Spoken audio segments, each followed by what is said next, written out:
Los fenómenos quizás más complejos y más oscuros del siglo XX, como es el nazismo. Algunos de sus seguidores llegaron hasta nuestro país e incluso se formó el partido nazi aquí en Chile. ¿Cómo se expandió el nazismo en nuestro país? ¿Quiénes fueron sus propulsores? Veamos la nota y ya lo conversamos acá en el estudio. Mira.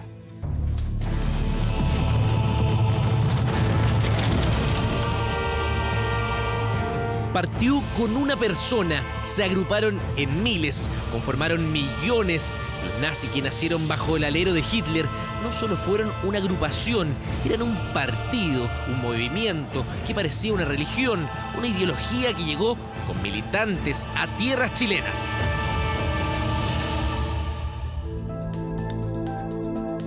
Los datos históricos dan cuenta de la formación del nazismo chileno a comienzos de la década del 30. ¿Quiénes eran? ¿Desde dónde surgieron? ¿En qué lugares operaban? Estaban en un secretismo, con sus propios ritos y ceremonias.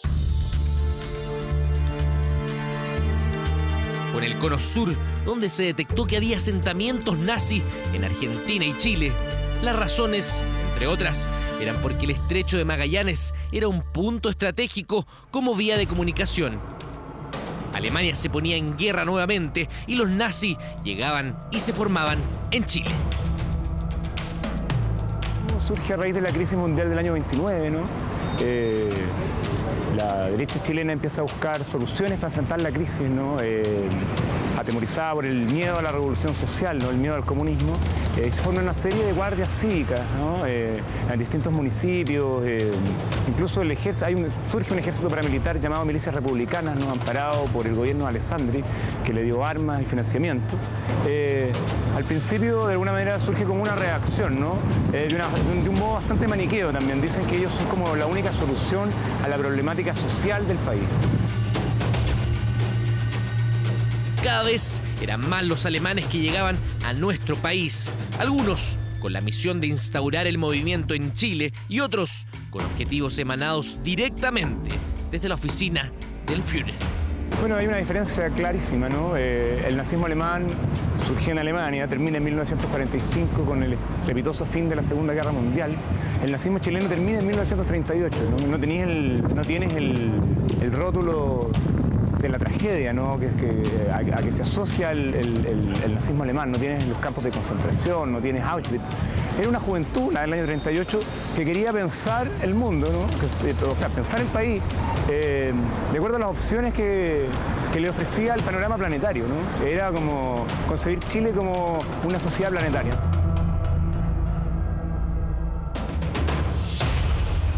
Pero esta red que se armó lentamente tendría fecha de vencimiento. Sería el Departamento 50 de la Policía de Investigaciones el que desbarataría la red alemán.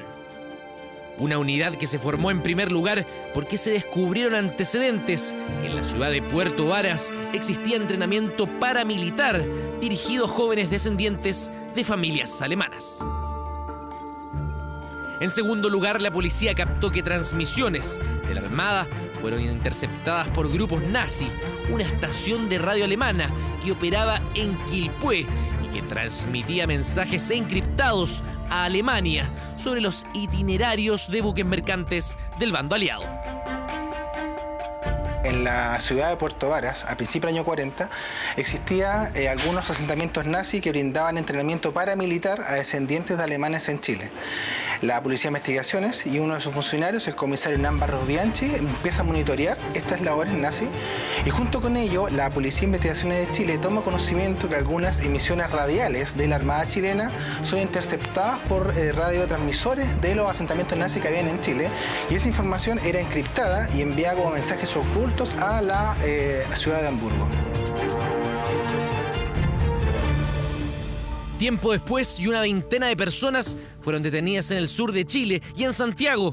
Fueron desenterrados equipos de radio de alta tecnología, dinero en efectivo, un libro de claves para enviar mensajes a Alemania y planos para bombardear yacimientos mineros en el norte del país. Alemania ve con muy buenos ojos las bondades que ofrece el Cono Sur, puesto que además de sus paisajes tenía un beneficio geoestratégico por las bondades que brinda el Estrecho de Magallanes para los puertos del Atlántico conectarse con el Pacífico. Al tomar posesión del Estrecho de Magallanes y neutralizando el Canal de Panamá, ellos podían tener el control de las vías marítimas y comunicación. Unos 9.000 nazis llegaron a Sudamérica en el periodo entre guerras y terminado este, de los cuales cerca de 1.000 arribaron a Chile, entre alemanes, croatas, ucranianos, rusos y otros europeos occidentales que ayudaron a la máquina asesina nazi. Así lo dio a conocer el diario británico Daily Mail cuando el año 2012 se divulgaron los archivos secretos sobre los alemanes que habían arrancado a Sudamérica. Uno de los líderes del Holocausto, Adolf Eichmann, y el doctor Joseph Mengele fueron hacia Sudamérica en el epílogo de la época de guerra. Pero eso no sería lo único. La misión nacionalsocialista no acababa en comunicar movimientos. Habían objetivos con fines destructivos y es por eso que los grupos nazis también planeaban destruir el Canal de Panamá.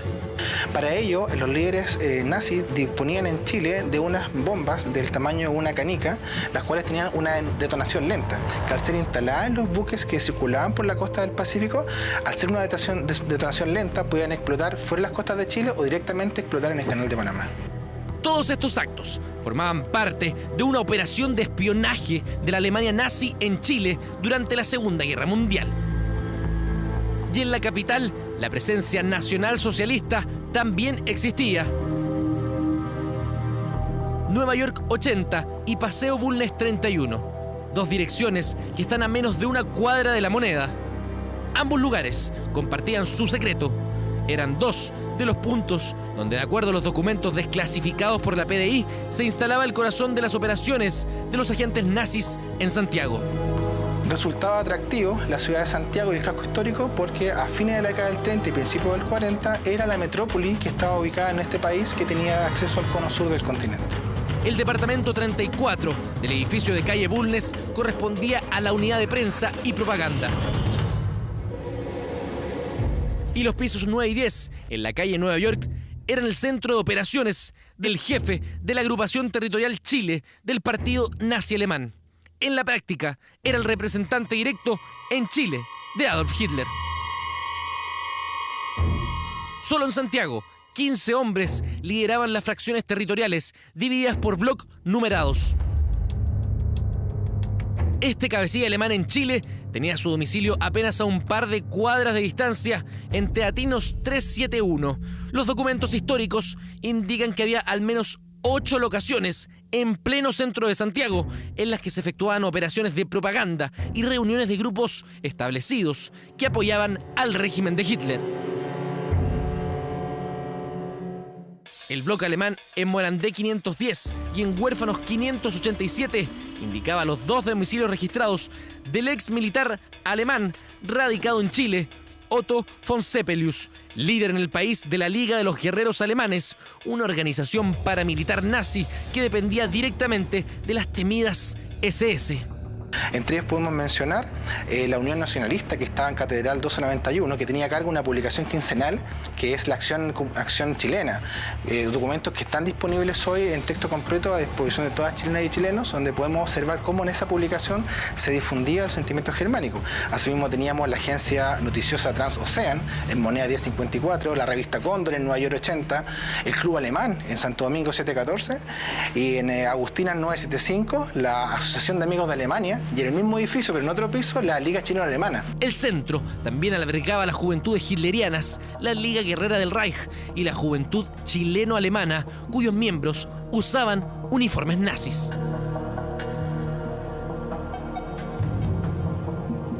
El departamento 50 fue disuelto cuando Hitler cayó y el régimen fue derrotado. Sin embargo, muchas dudas quedaron en el tintero.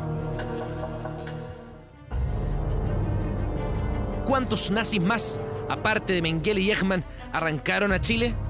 ¿Se exterminó de raíz a todos quienes eran seguidores del nazismo duro de Hitler? Estos son solo un par de cuestionamientos, sumados a ese famoso mito.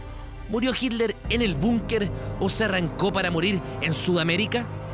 Todas estas interrogantes las develamos ahora en el Muy Buenos Días.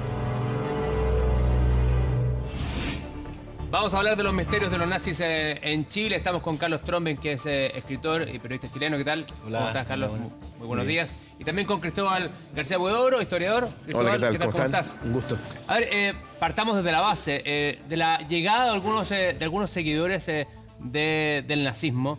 ¿Cómo llegaron a nuestro país? ¿Cómo lo hicieron y en qué año más o menos?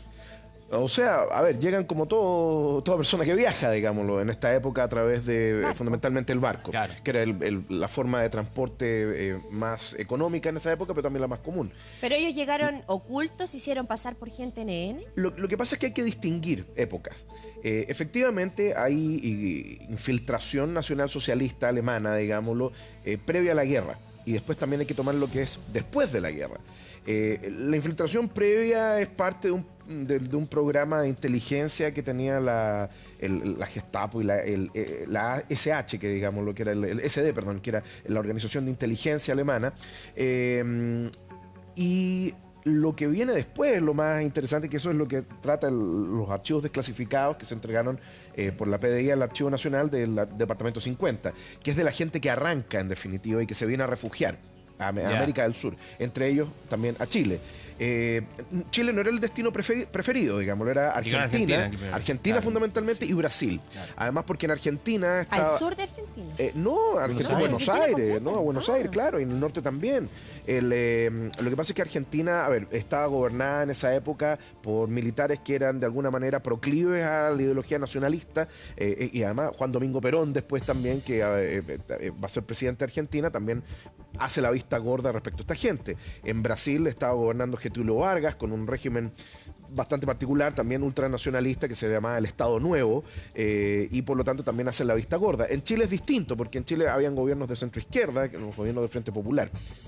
Perdona, sí. es que a lo que voy yo, tú dices que llegaron arrancando. Sí. ¿Ya?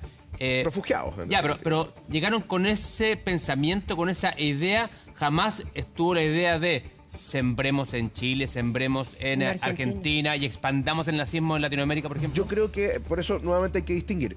Eso que tú me mencionas, Cristian, está más antes de la guerra y durante la guerra.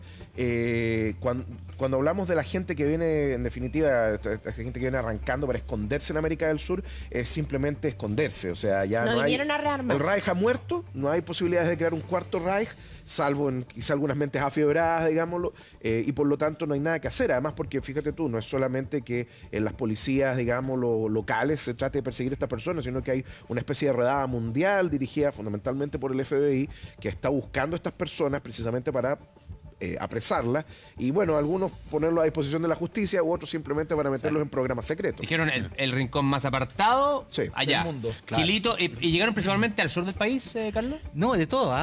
Bueno, el caso más emblemático es el de Walter Rauff, que es muy interesante porque además, como otros nazis que escapaban con posterioridad a la guerra, tuvieron el apoyo de redes de la Iglesia Católica, ¿no? Hay un sacerdote austríaco que les dio mucho apoyo, les consiguió pasaportes falsos, a Alois Judal, ¿no?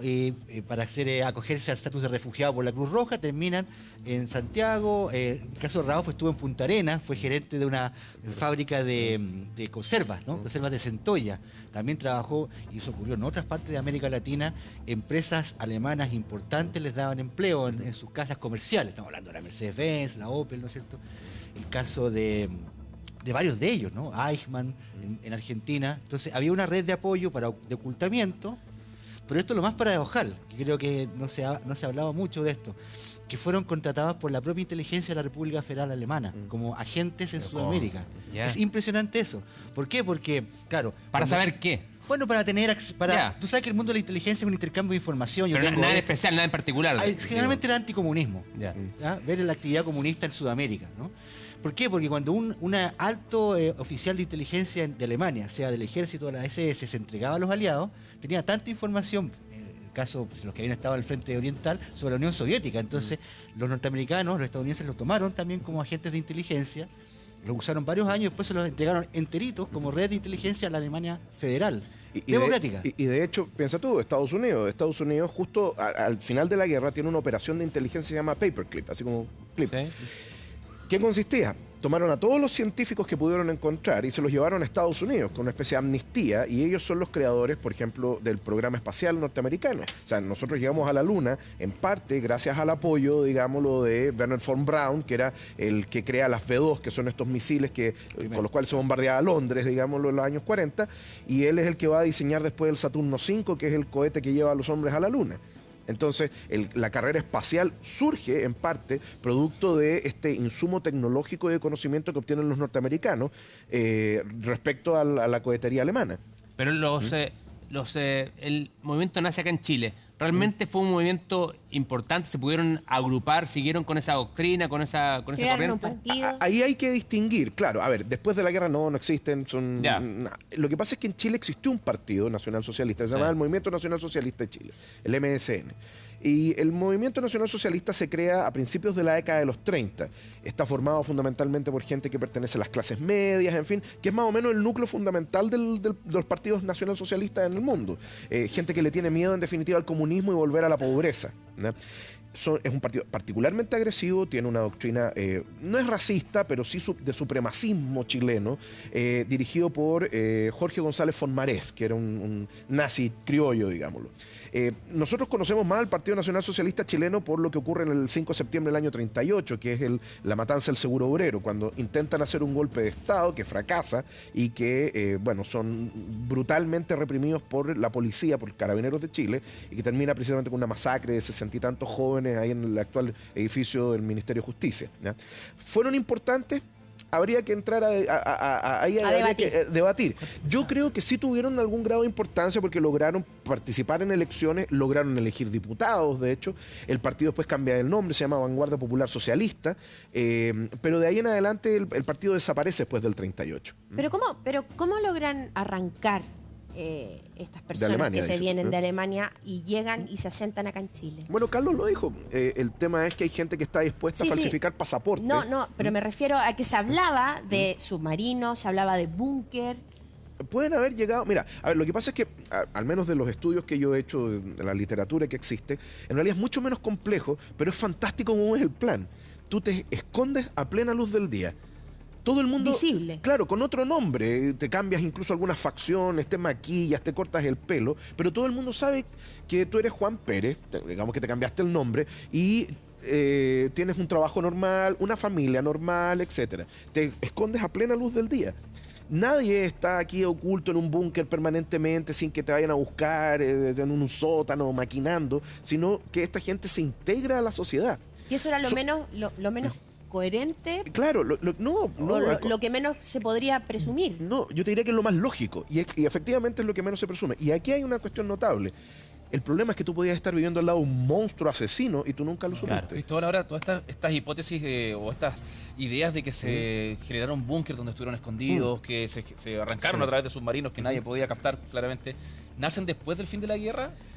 Claro, y no mucho después del fin de la guerra. Mira, había una organización que se llama Odessa. La traducción es algo así como Organización para Antiguos Miembros de las SS, que controlaba una cantidad de dinero bastante grande, lo más probable es proveniente del oro del antiguo Reich alemán, y que tenía su base en Madrid, en España. La dirigía un ex funcionario, un ex comando de las SS, que se llamaba Otto Skorzeny, junto con un montón de otras personas, pero él era la cabeza visible, y se dedicaba a financiar precisamente... Él manejaba el oro, ¿no? Claro, y el viaje, en definitiva. La logística. Y tenía todo claro, como bien dice Carlos, hay todo un aparato logístico detrás de esto. Entonces, tú lo que haces es simplemente conseguir identidades nuevas. El caso de Joseph Mengele, el ángel de la muerte que hacía experimentos en Auschwitz-Birkenau. Joseph Mengele llega a Brasil y muere, de hecho, se hizo un examen, se encontró el cuerpo no hace mucho, ¿no? Y se hizo un examen de ADN con los descendientes de él. Tenía hijos, digamos. Y este hombre, digámoslo, muere. Era médico en Brasil, porque esa era su profesión. Y seguía ejerciendo, ¿no? Este era un gallo que tenía una fascinación con tratar de cambiarle el color de los ojos a la gente, de café a azul, ¿no? Y así. Porque esa era la raza. Claro, ¿y cómo lo logró? Se falsificó un pasaporte, como bien decía Carlos, con un pasaporte de la Cruz Roja, que es un pasaporte internacional, y nadie hizo preguntas y llegó acá.